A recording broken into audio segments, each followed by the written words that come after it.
We all okay? Yeah.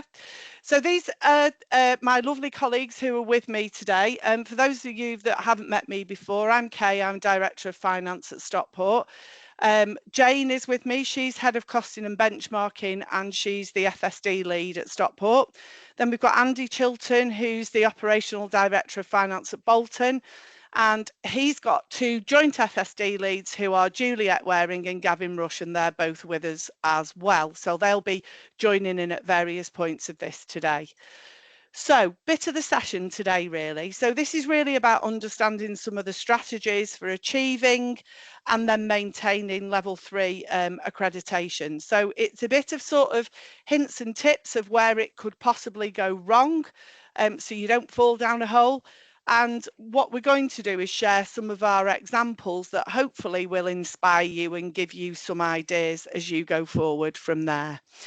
So what we're going to do is, because we don't know everybody on the call, and what we don't want to do is sort of overwhelm people and sort of give people things that are going to scare them. So this is the current picture on accreditation nationally and what it looks like, who's at level 1, who's at level 2 and 3. But if you see the Slido on there and the QR code, if you could just get your phones, please, and just look at that Slido, and please could you answer the question around what level are you at currently? So then we can see who we've actually, what level we've got of people on the call today, please.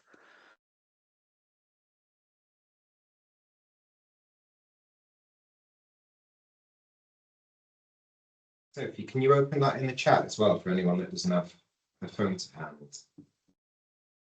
See the results as well.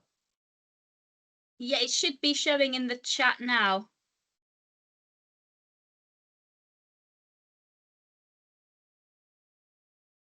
So there's a Slido icon on the top for anyone that hasn't got it on their phone, and if you click on that, you'll be able to see the questions there as well.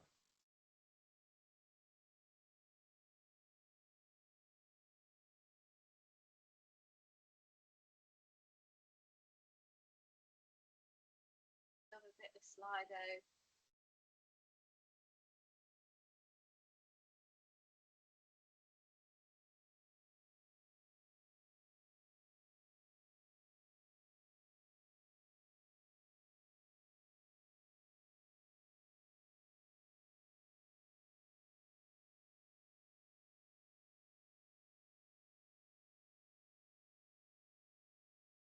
Are they coming through, Sophie? They are, yes. How I get that to show in the chat is a good question.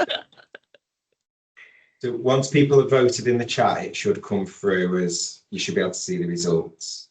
So we've got 38% of people level 2,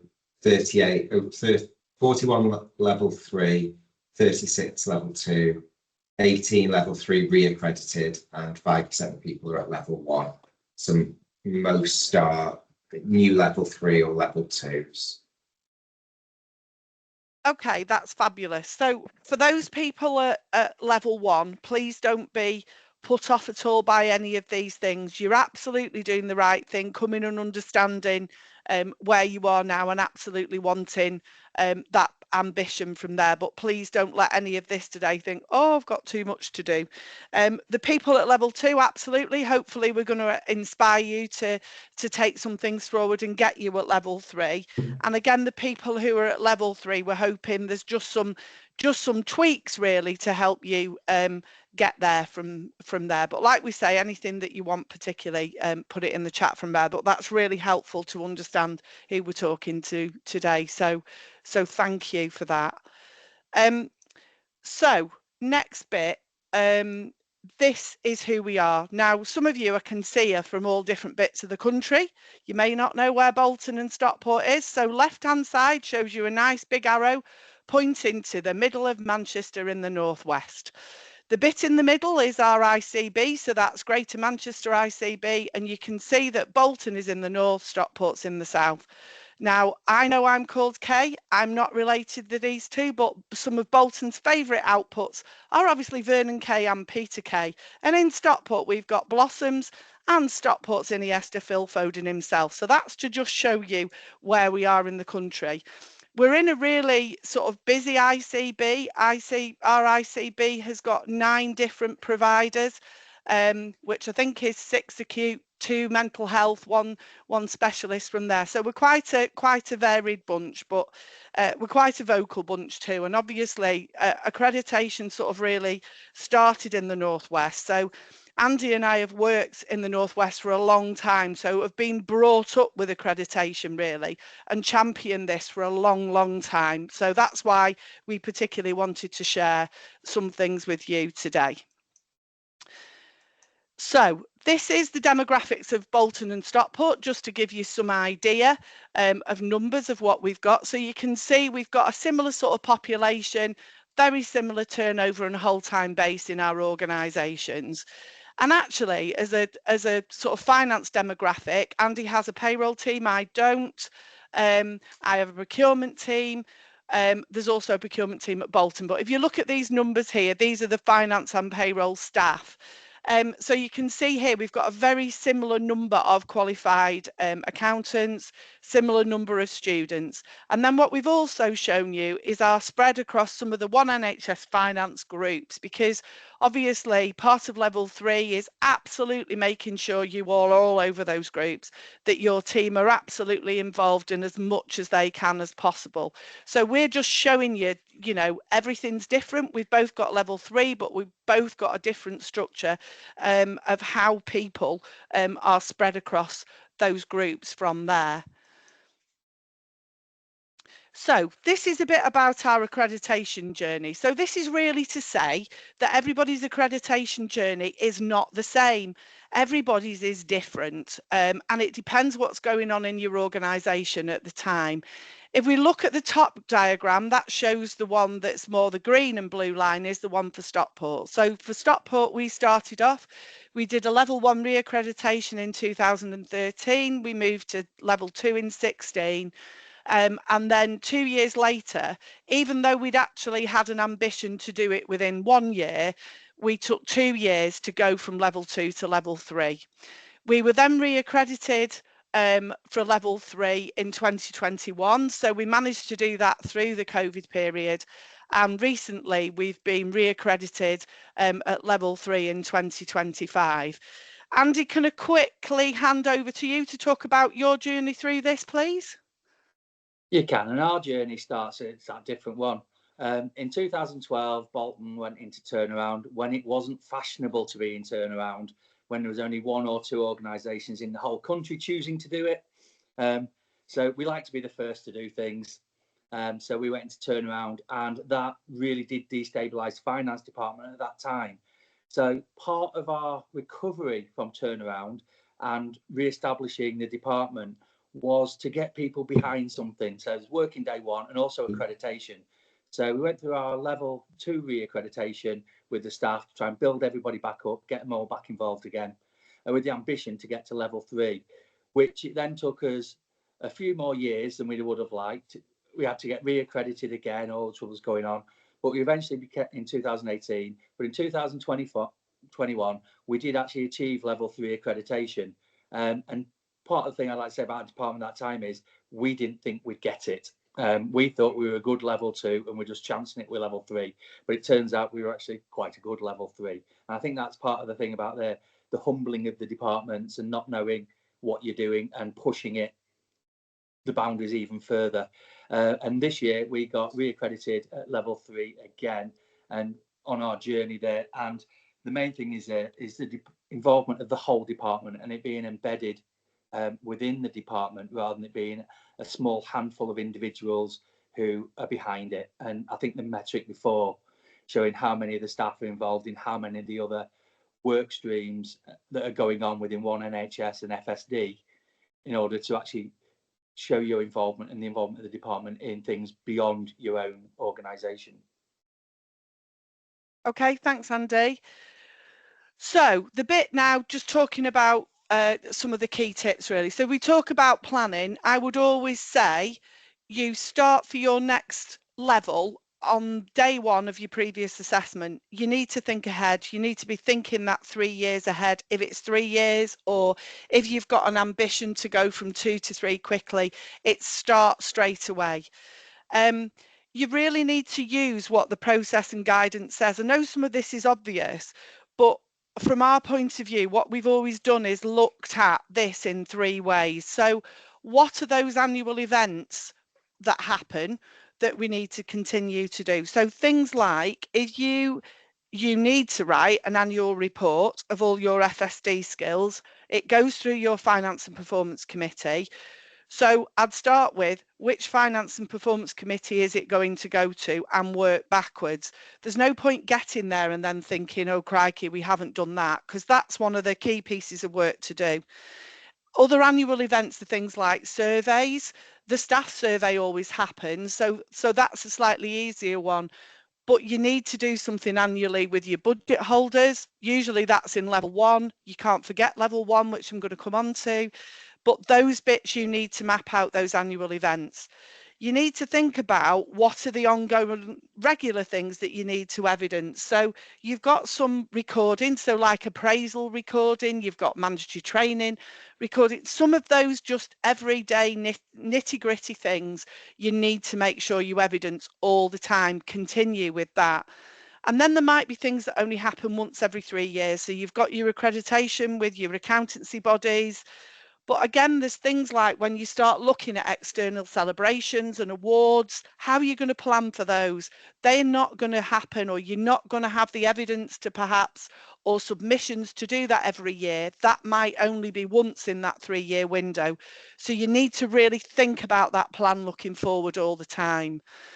I would always say, and again, we're coming on to this later, is when you give a commitment and you present your assessment at level 2 or level 3, you've usually gone through something where you've reflected as a team and said, these are our next actions. So you need to be clear on what those actions are, what you've committed to do.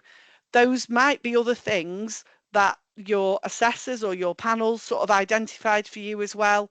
You need to be clear on what those are. Never lose sight of what those actions are. And you need to make sure you know how you're going to meet those, because certainly in the Northwest, we have a sort of mantra of, well, what did you say you were going to do last time, and have you done it? And how have you done it? That's a real key thing. So that's the bit about a sort of an overview really of planning. The bit I would say is about thinking about influence. And influence is really important. And I look at this in 4 segments.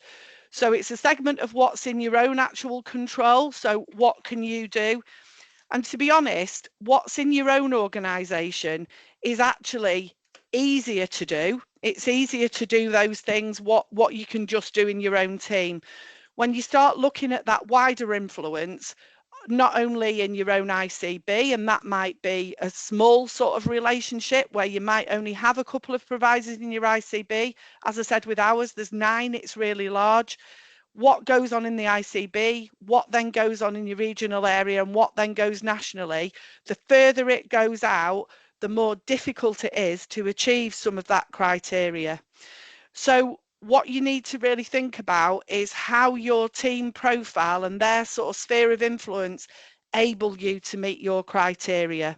If you look at some of the level 3, if you look and it starts talking about, have you written national articles? Have you got involved with HFMA? Have you got involved with One NHS Finance? You know, have you done some of those wider workings? And again, it's about thinking, what have the team around us got, and are there any gaps in where we need to fill those gaps? And again, it's about planning. It's about that timeline. It's not something that is an overnight 5-minute job. You really do need to think about how you're going to do that over a number of months with a number of people. The other thing is as well, what's really key, when you're really showing how embedded sort of this is in your culture, is understanding how you communicate with your teams. It's really important you involve people all the time. So you need to think about how all those influence circles then feed back. So how does the national picture get fed into your own team? What happens regionally? What happens in the ICB? It's all about those networks that are all, that may already be there, they may not be there. There may be some of you that are working sort of in collaboration, that actually to set up some further networks might be something that actually helps you do some of this. But you need to think about where all that involvement actually happens, to actually get some of that evidence and show you what's happening. The other thing is, particularly on communication, is how one of the big things that Andy and I's team do is we've really got protected time. We have absolute timeouts for the team every year. We do something on a sort of 3 times a year basis. I did our start of the year event yesterday, but we absolutely have protected time for people to do things, to share, to learn. With all our working groups working through those, and that's one of the best ways that you can do something from there to really embed this. So again, that's just asking yourselves really strategically, looking at how your people fit with this and what's going to be required. So the other bit is about your own sort of team and how they're engaged. So this little picture is somebody on a very stormy island. Over the years, I've seen people where they've got a finance staff development lead who's sat on this island, and it's just really all about them. And it can't be that. There is no way you can do level 3 with one person on their own. David's on the call as well. David was our assessor, and David will tell you he will have seen other things in the past where people have tried to get through processes, and it's clear that it really just is the finance staff development lead that's doing everything. Nobody else is involved, and it will not work on a sustainable basis like this. So it really is about getting many people as possible to do. The more involved, the better.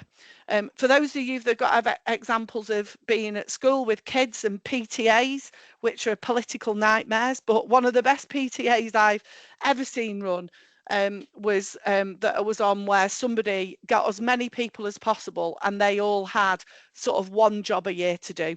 And that's what they did. And that's a lot of what we've tried to embrace at Stockport, particularly about there are just small things that people do, but all those small things matter to come together to a big position. One of the things we've done, particularly at Stockport as well, and I know other people have done that, is if you think about each tab of the evidence schedule, is we have a person who's responsible for each tab, which means that then you've got a team already able to do that. And that is one of the things that's made a big difference to how we've collated evidence in the past and made sure that that's keep going. And again, it's about not that one person on an island. So you might have lots of people are involved, but you don't just want one person collating all of that evidence. Obviously, through One NHS Finance, there are huge numbers of people in networks. So this diagram on the left-hand side is from the website itself. This is Bolton's profile. So this shows you all the people who are involved, and if you look, you should know this, but if you don't, you can go and click on these individuals. They will come up with names of people. So there's lots of people available with networks, and you need to really, really make use of those. That's the real key to all of this as well. And that's a real embedded part of your culture. So when you've got turnover, new people, your induction should all be about, you know, knowing if people are involved in these networks and getting people more and more from there. That's one of the real key things. These are just some of the tips, really, again, about bringing everyone together, really. So ourselves, other people I know, I chair what we call our staff development group. So all the One NHS Finance areas we've just talked about, we meet on a monthly basis. Everybody comes together. Everybody feeds back on all the different work streams that are going on, because there's a lot of actions that cross one another. So we want to make sure we've got one action plan that covers the whole organisation, that develops everything that we're doing, and everybody knows what's going on, and that runs into a cascade. So for instance, there's a student lead for procurement, there's somebody who is a student mentor, there's, value maker rep, health and wellbeing, EDI, all the areas like that. I think the other thing is to say is that you need a backup plan. So it's quite possible that if you're looking on a 3-year basis, you might have roles that turn over and that people leave.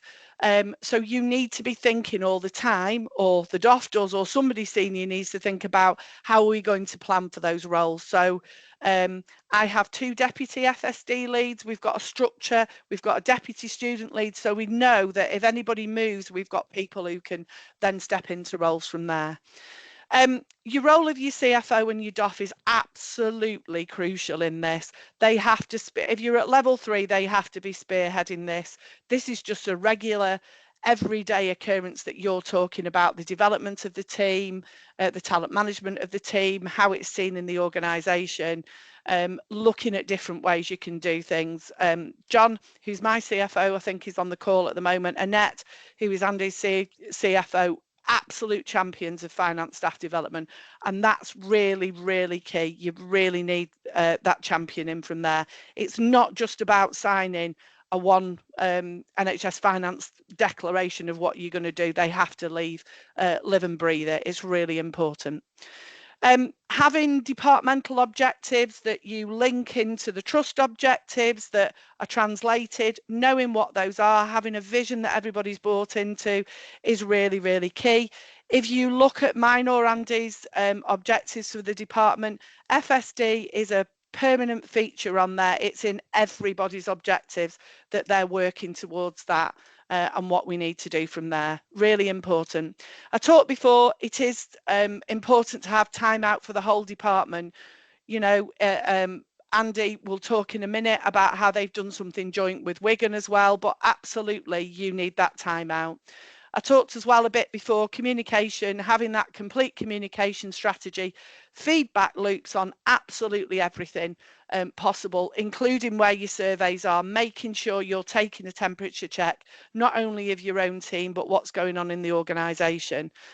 The last bit's really, I've said about plan from day one, but be really clear where you're recording all your evidence, how you're sharing it, how it gets picked up, so that those people, certainly from my team, who are looking at those tabs of information are constantly looking at what we've got saved, so it doesn't become a last minute job when you come to collate this. I've talked as well about having a project group for delivery. That's one of the key things as well to do. That helps. And again, your assessors, your assessors are your friends. They're not scary people. You know, talk to your assessors throughout this.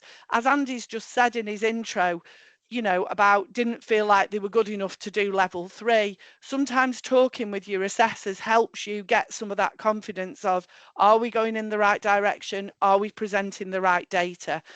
So again, having a trial of your data and actually making sure as well you can upload your data, because we had some problems this year, is a really good tip to do from there. So one of the sort of key tips really, always check the process and guidance. The process and guidance often gets updated. I've seen other people who've fell down at the last hurdle because they've not realised they've had to do something and it had a deadline date to it, and then you've lost your opportunity. If you're at level 3, never ever lose sight of what's required in level 1. You have to provide the whole of level 1 still as well. It isn't just level 3. And again, I've seen people trip up on that. So make sure that's always there. One NHS Finance has got a number of things that are best practice. They link into all of that as well. So that's your key point to do that. I'd say which you know about anyway, but please don't ever underestimate how long this takes. It does take a lot of time from there, but I would always say, you know, eating an elephant in small slices. If you plan and get those people involved, it won't seem as bad as it is. Said before about help, you know, always include your assessors in that. I can't say my words now. Assessors. David Elcock's here. He will tell you as well later on, you know, as professionals, myself and Andy are often asked to talk to other people in other areas of the country. It's not just to confine to one region. If you think we can help you or think we can come and talk and inspire people, we will come and do that. I got often getting asked to do that. I was in Sheffield, I can't remember when, but did a group in Sheffield particularly. You know, there's lots of things we can do. And again, that bit about data sharing, don't leave it all till the last minute from there. So those are some of my top tips. So the level 3 bit. The level 3 bit to me is really about how you tell your story, because it is about best practice. It is about consistent embedding, sort of demonstrating how you've grown from level 2. And level 3 is about maintaining that and showing how you continue to grow. So it really is about how you show it, how you really tell a story of what you've planned to do and what you've done. So what we're going to do now is I'm going to hand over to my colleagues in Bolton and one of my team, Jane, and we've taken some extracts of what we've done in our recent level 3 presentations, so you can see some of the things that will hopefully inspire you from there. So I'm handing over to Bolton first. Hi, I'm Juliet and I work at Bolton. I just started in January this year, and when I started I was told that the assessment was going to be 6 weeks after my start date. So it was a little bit of concern about how we're going to get to that and where we're at. But as soon as I got to the accreditation meetings that we had within the department, it was really, really clear how embedded FSD is across the department. And as Kay and Andy mentioned before, that's really, really key and critical to getting your level 3 and re-accreditation at level 3. The whole team are included, the DOF, CFO, and everyone across the whole department are going to be involved. So keep that in mind and make sure you can't just be one person leading on this at level 3. You have to have everyone involved. So some of the areas, one of the areas of best practices is that teamwork. So as a team, we led the trust with the hybrid working programme. So the whole department embraced new ways of working and championed the hot desking. We had a finance-led development of a booking system as well for the whole trust to use. And that's enabled decommissioning of office spaces across the organisation to support that as desks aren't needed as much. That also supported the strong commitment to health and wellbeing that the whole department is supportive of. So flexible working arrangements, condensed hours, 9-day fortnight, things like that are used regularly across the department as well and supported with the teams.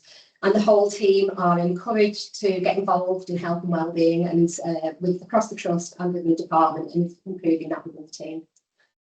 We also have weekly check-ins with the team, just a real quick snapshot to ensure how everyone's feeling and quickly recognise if there is anything that people need support with. Again, development culture is embedded across the team, constantly encouraging staff to get involved in shadowing, got lots of secondments, lunchtime learning sessions that are led by staff from across the department as well, not just led by the senior team. Supported by monthly FAB conversations we have within the department as well, which look at development needs of the teams, the annual appraisal and the development reviews within them, and the monthly conversations to ensure staff are getting the support they need and looking at opportunities for development within there.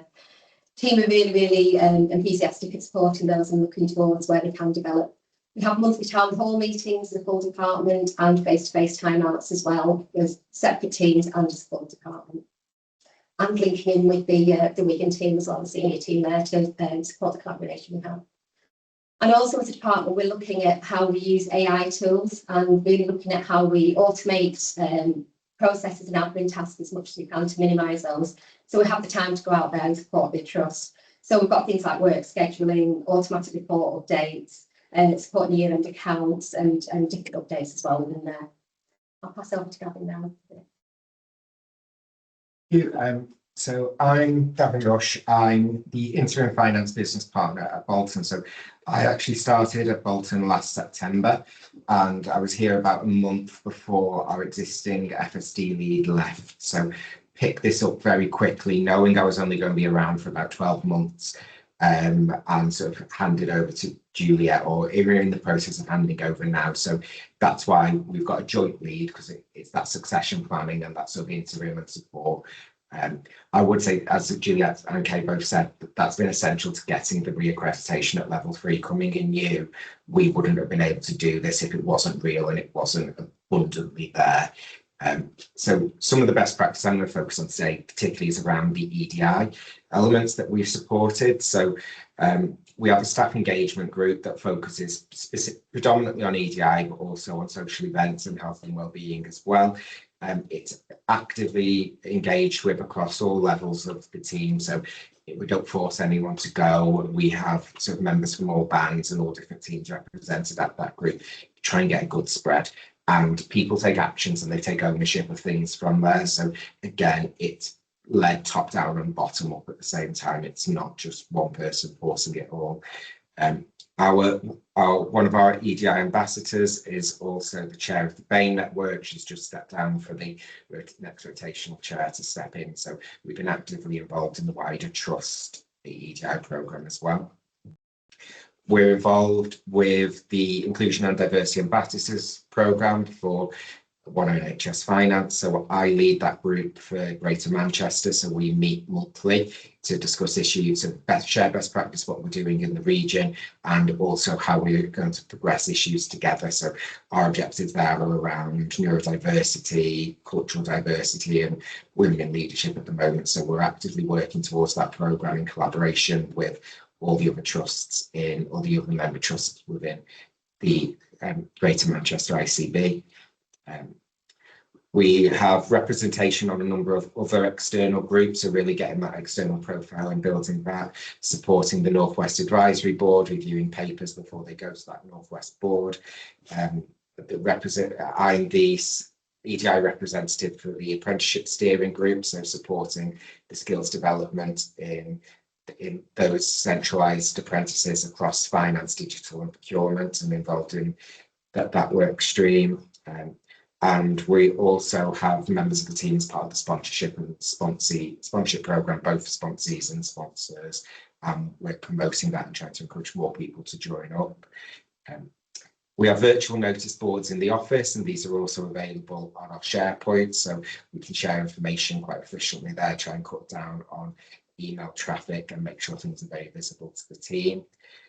We've focused on different events and different cultural things as it's been appropriate. So there was quite a lot last year when there were some riots across the country, and in Manchester particularly. There was quite a lot of support put in place for BAME members of staff that might have been more impacted by that. So we made a conscious effort as a trust and as a department to support these staff groups during those specific events.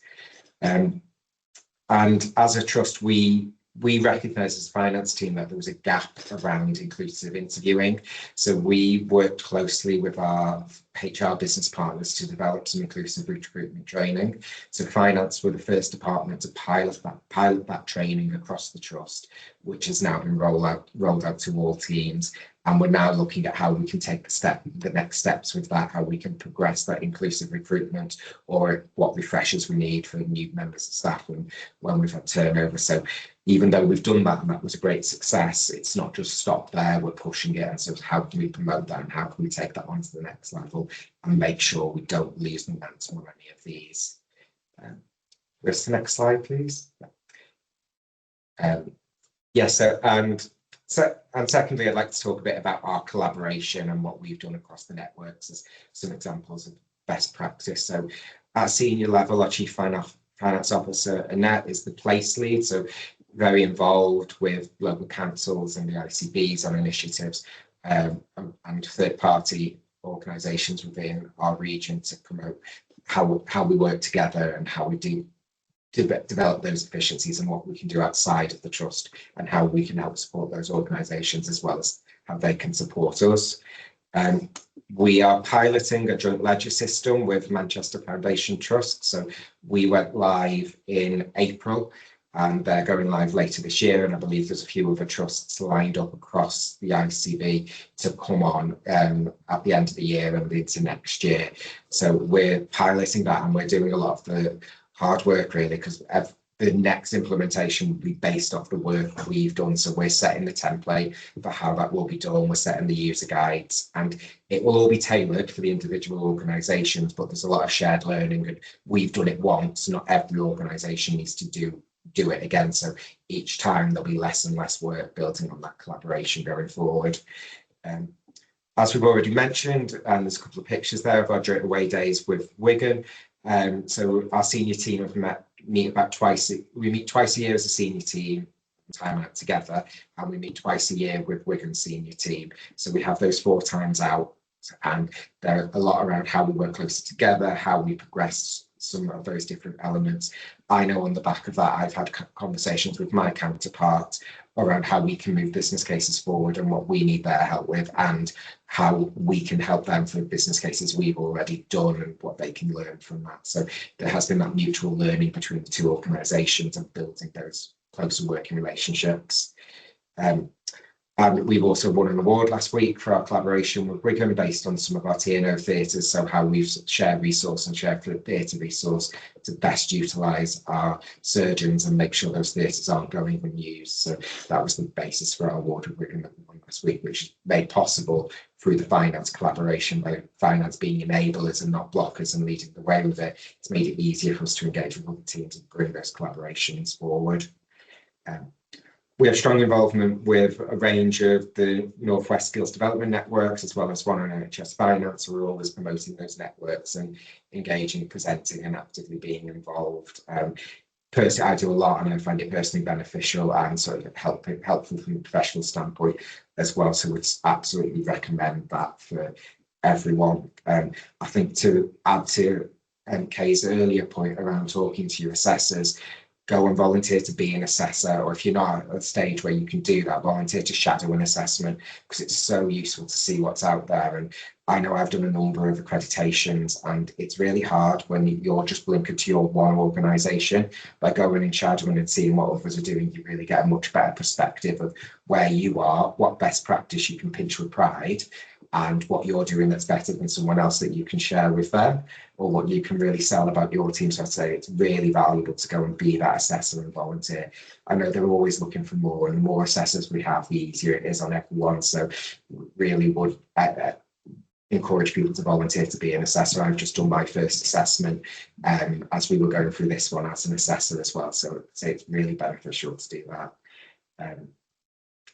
And we also have shared clinical services. So we've piloting another programme with the Christie Specialist Trust. So they've taken over our cancer work and chemotherapy at Bolton. So they deliver all that service on site for us because they have the specialist resource and knowledge to do that, and they can deliver it more efficiently. And we've got a shared agreement with them. So they'll come deliver that service. Neither organisation is at a disadvantage with the financial arrangements. And again, that service is growing, and we're looking at how we can expand that and use that more efficiently going forward. I think that's it from Bolton at the moment. Okay, thanks very much, Gavin. Jane? Hi everyone, I'm Jane Savin. I'm the FSD lead at Stockport. I've been the FSD lead for the past 2 years. It started in June 2023, and sort of immediately coming into post, we set up the project group for the Towards Excellence to make sure that we were on track. We had sort of regular meetings over the last couple of years, monthly, and then increasing frequency as we got closer to the assessment, just to make sure that we could deliver everything that we wanted to. And part of that maintaining the level 3, I think, is making sure that you've got the right skills and values across the organisation and then really embedded within the team. And our staff development group, which is led by Kay, plays a key role in promoting those values and behaviours that we encourage throughout the department. And as Kay said, we've got wide representation from across the team, from all of these One NHS Finance key areas. And we recognise that health and well-being is a major part of our staff's physical and mental health. And so we have a highly active health and well-being group, and no pun intended there. And they've organised some fantastic inclusive events, and we've just got a few highlighted on the slide there. And they do work closely with our EDI group as well. Last year, they organised a summer of 2024 Olympic event, which celebrated sort of different cultures through food. And a few weeks ago, we had a Eurovision lunch, again, celebrating different cultures. There's a bit of a theme really with food, plays a big part in quite a number of our events, but it does bring everybody together really nicely. The EDI group, they work really hard to raise awareness across the department, and they continually review the One NHS Finance EDI checklist to make sure that we're promoting, educating and embedding EDI best practice. At our time out yesterday, the EDI team did a fantastic session on looking at raising awareness of different types of religion, which was really, really well received. And they also work closely with our Trust EDI group as well. We've got a big student community which continues to grow, and we've currently got 17 active students. They meet monthly and they provide support and guidance to each other, and we celebrate success in that group as well. And as well as the student lead, we've also created 2 student mentors, which are both recently qualified accountants, and they provide additional support to the group. And we do provide work experience placements, and we've just done welcomed our first T-level placement student. She finished a few weeks ago doing a 9-week placement with us. Next slide, please, Kay. So we've got a number of areas of good practice that we're proud of, and we're proud of all the staff and the things that we've introduced to improve the experience, not only of the finance team, but of the organisation as a whole. We've got strong leadership for staff development, and that's shown by the commitment from our Chief Finance Officer and from Kay, and they make time through monthly departmental meetings to make sure there's a rounded briefing on what's going on in the wider trust, as well as GM and nationally. And every new member of the team meets with both of them as part of their induction in a group feedback session. Our students appreciate the investments we've made in the student support network, and we evidence that in a number of case studies, which I'll come on to in a second. Protected time out for the whole department has been a really important part of our journey, and this allows us to focus on things that really make a difference to the team and the wider organisation, and this is what Kay's referred to as our continuous improvement journey. We rebranded our learning time to Empower Hour, where we cover a variety of topics, and we invite staff from across the organisation and external to come and deliver topics. We've had sessions on theatre planning, the Trust Green Plan, and also the work of a Samaritan volunteer, which was a fabulous session. We've also expanded our own training passport, which is the training that we provide to the rest of the organisation on finance, adding new modules and embracing new technologies to make sure that we keep learners engaged. And we remain focused on the future by making sure that we've got regular talent management and career development conversations in place to make sure that we've got a team that's fit for the future. Next slide, please, Kay. So one of the things that we're really proud of at Stockport is the culture that we've got, where the team are at the heart of everything we do. So we felt that the best way to actually demonstrate our key strengths was by the use of case studies. And this has been a key way of us providing evidence to demonstrate how we've maintained commitment to the team, developed a supportive culture, and making sure that everybody can get involved. For our most recent assessment, we had 16 case studies, which provided evidence for 31 of the different criteria. So one case study can cover a number of different criteria. Most of the case studies were from individuals, but some were from teams, demonstrating areas such as succession planning, or from specific groups, such as we have a software skills group. We're not prescriptive about what goes into the case study. It's down to the individual themselves to write in their own words documents, and they can be as long or as short as necessary, and they range from just sort of maybe 1 or 2 paragraphs to sort of a couple of sides of A4, depending on what's being discussed. So the topics are varied, but we've included case studies on being a mentor and a mentee. People have been on secondments. We've had staff doing job shadowing to gain experience. We've got big training and development within the group. So we had quite a number of case studies supporting different stages of people's training. We've got somebody undertaking sponsorship. We've had staff that have experienced job outside the normal job role, so where they've gone and shadowed sort of other areas within the organisation. And we've got team development as well, where we've had a whole team that's gone through various stages of development. So we've now been encouraged to share our case studies as best practice examples to others as part of the assessment. So the next slide just gives you a snapshot of some of the case studies that we've had. So we've had one from Ryan, who's actually been with us from being a finance cadet at the start of his career, and he's now a qualified capital accountant. So he described his experiences over the last 3 years of gaining more responsibility and leadership, and he's also now become one of our student mentors, providing extra support for students following him in his footsteps.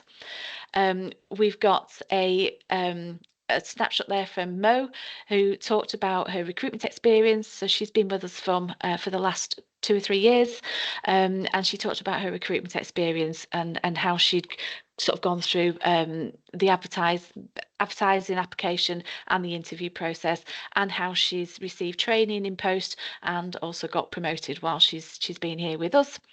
And then we've got Gary, who's our income accountant, who's been with us just over a year now, and he's a sponsee as part of the sponsorship programme, and he just talked about sort of his journey through that sponsorship programme and his experiences. So they've been a really, really helpful way of bringing alive really the criteria that you have to meet.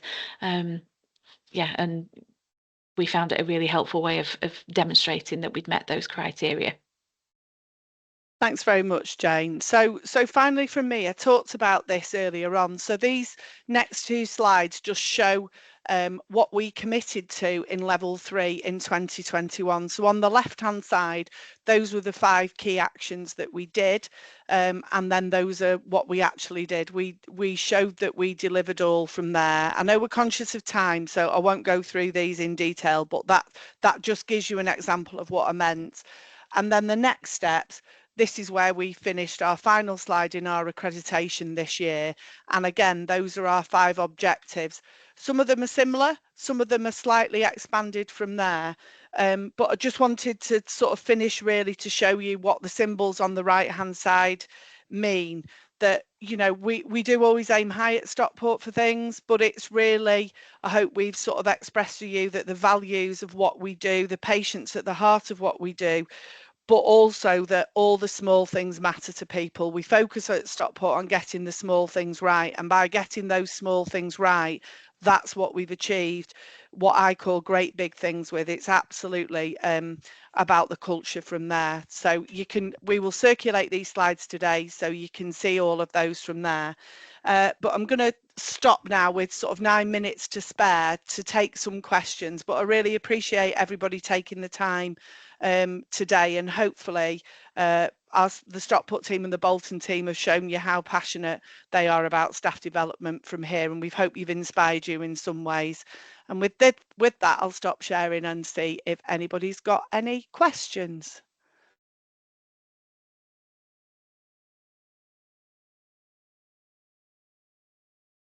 Jenny? Okay, Jenny.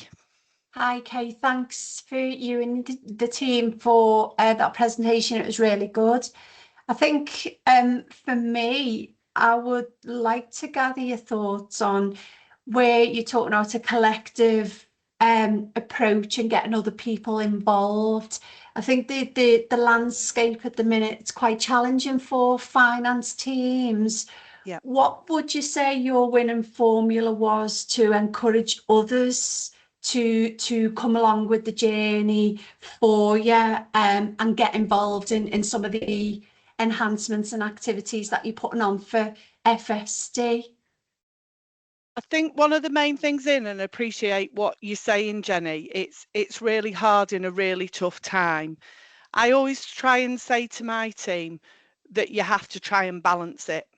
And by focusing on your own staff and keeping your own staff's health and well-being good, and also focusing still on their career and the things you can control, doing that actually is the best part of the job.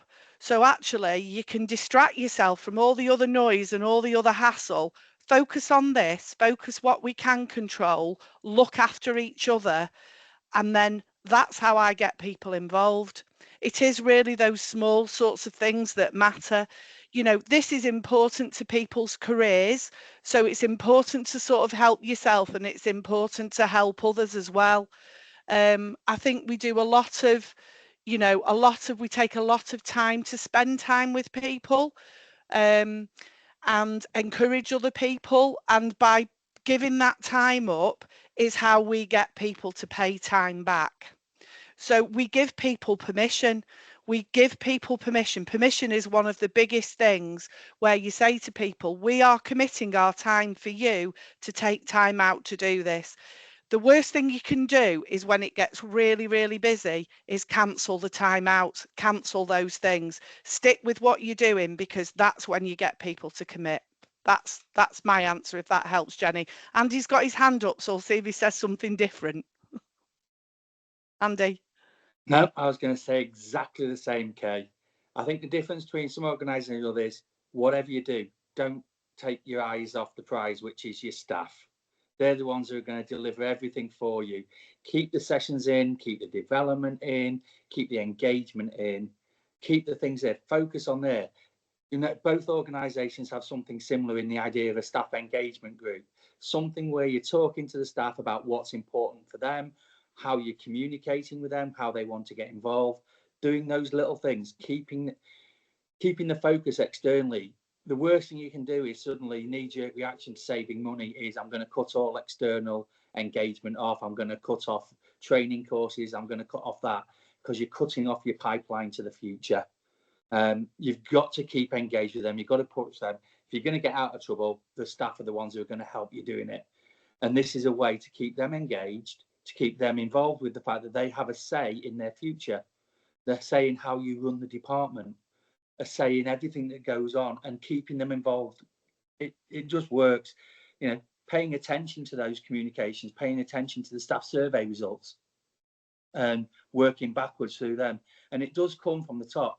It's got to be seen that the senior ends of the department support that, they engage that, they encourage that, they encourage the challenge from the junior members of staff. They encourage them to shout out, take permission, go ahead and try. Give them permission to try. Give them, actually, the best thing is give them permission to fail and support them while doing that.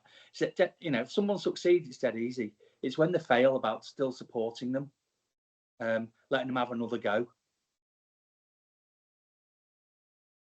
Okay, thanks, Andy. Thank you. There's some very lovely comments in the chat. I can see. Has anybody else got any particular questions? And nothing is a daft question, even if you sat there and it's something practical on something else, or how did you do this bit of evidence, or something. We'll take anything. We've still got time.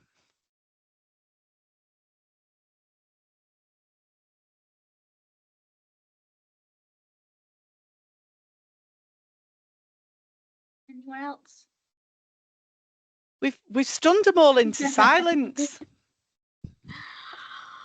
Well, in that case, I just want to say a massive thank you to you all for taking the time out today to share your tips and sharing all the great stuff that's going on at Bolton and Stockport. We really appreciate it. And if we could have the slides so we could circulate them, Yep, and for those who absolutely. registered who weren't able to attend as well. But yeah, a big thank you to you all. Really appreciate it.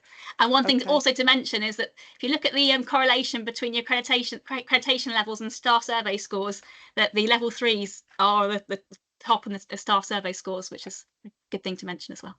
But yeah, a massive thank you to you all.